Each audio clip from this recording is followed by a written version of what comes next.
طالبانو ورونو الله وایي چې الله نه خوښوي تعدا کوونکي په دعا کې.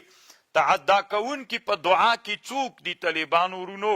یو دا ده چې دعا کوي ډېره په زور یې کوي، دا الله نه خوښوي.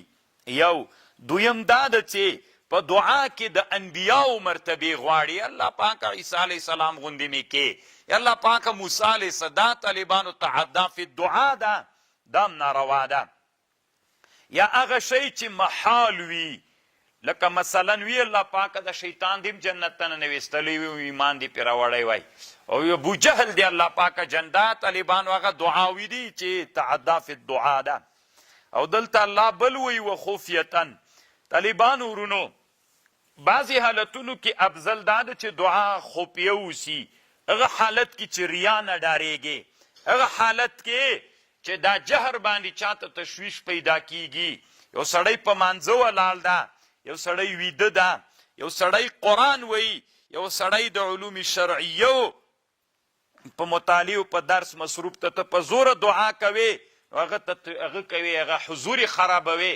دلته افضل دا ده چې دعا څوک وسي خفیتن. او په بعضې حالتونو کې په جهر دعا وکړه. که د تعلیم میدانو د یو چا نه کسل او سستي ورکوي، او خصوصا چې ترضی علی الصحابه والتابعین والمسلمین وي، ترضی کنه رضی الله عنه رحمه الله، دا دعا په جهر باندې وکړه. او خطبه بم په جهر باندې وایي. طالبانو روح المانی لیکلی دي داسې دعا کول چاته، یعنی خیرا کول چې الله ایمان ترنه سلب کې، الله پاک پلان کې نه ایمان واخلي، دا کفر نه ده. مفتابهی خبر ده دی وی چې دا کفر نه ده. او بل یو خبر ده د طالبانو ورونو د دعا په اړه باندې. دعا خپل آداب لري. یو دا ده چې مستقبل القبله به یې، بل دا ده چې اوداسه به یې، بل دا ده چې لاسونه به پورته کوي اسمان طرف ته، او دعا به عامو مسلمانانو ته کوي.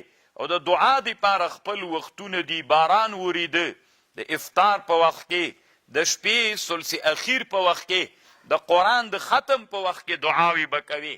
نو طالبانو ورونو د دعاو د ادعیو دپاره علماو په دنیا کې خپل مستقل کتابونه جوړ کړي دي، ښه ښه کتابونه شته ده. نو بیا یې آداب د دعا هلته پکې ګورئ.